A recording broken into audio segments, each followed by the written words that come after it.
getting rid of the emotional and spiritual walls. And when you get rid of those emotional and spiritual walls, you're gonna be more connected emotionally, more connected spiritually. And what happens is when you start connecting with each other, you start building trust in that area, you start praying together more, reading the Bible more, having conversations about your spirituality more with each other. You start vibing on a different level. Yeah. And you looking at my eyes like that. Look at you.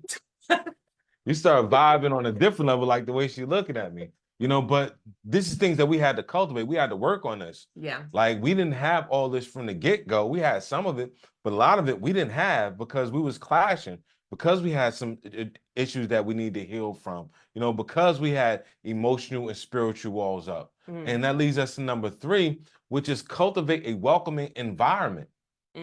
Cultivate a welcoming environment in your relationship. Yes. Type tension in the comments if you know how uncomfortable it is to live in a tense relationship environment with your spouse. Okay, we could type tension all day because we know what it felt like to have a tense house. That's what it was, walking on eggshells. You cannot show your spouse your mistakes. You have to watch your every move. You have to be extremely careful with what you say, how you say it, what you do. That's just a tense environment. And to be honest, it's just not welcoming. And so what we want to do is change things up. We want to decrease the tension. We want to decrease the tension. You want more trust? That means you want more emotional intimacy. You want your spouse to be able to let you in their mind, and you want them to want to be let into your mind. And so we can't do that if things are just so tense around the house all the time. If things are just so tight. And one of the things that one of the exercises that we work on with our clients is this, and we want you to implement this. No feedback. For a whole week. Do it for a week, okay? Write that down, do it for 7 days. No feedback for 7 days straight. No criticism. No, you forgot this. No, can you do this better? Can you do this different? I asked you to do no feedback. Write that down, because that is a major contributor to an extremely tense environment, and we would know. Yes. And since you're not going to be doing feedback, what we want you to do is give the praise. Instead, yeah. Give the praise instead. The appreciation instead. Give the thankfulness instead. When you give the praise, the appreciation, you show the gratitude, you show the thankfulness, you call out those things to your spouse, and you magnify those things they're doing, they're going to do more of it. It's human nature.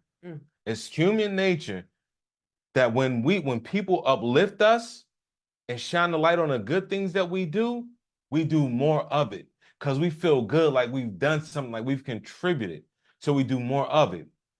Versus when someone's constantly giving feedback, after a while, like, well, everything I do is wrong, so I might as well not do nothing. Everything that I do is wrong. You got something to say about everything I do, so I might as well just fall back. People start questioning themselves, doubting themselves, feeling down on themselves. Hey, you know what? My spouse don't like me because they always got feedback. They always got something to say. I got to walk around the house on eggshells. So my spouse don't like me. So what is that doing? Continuously building that wall back up. So when you do it with no feedback and just start giving praise, your spouse is going to do more of the things that you're praising them for.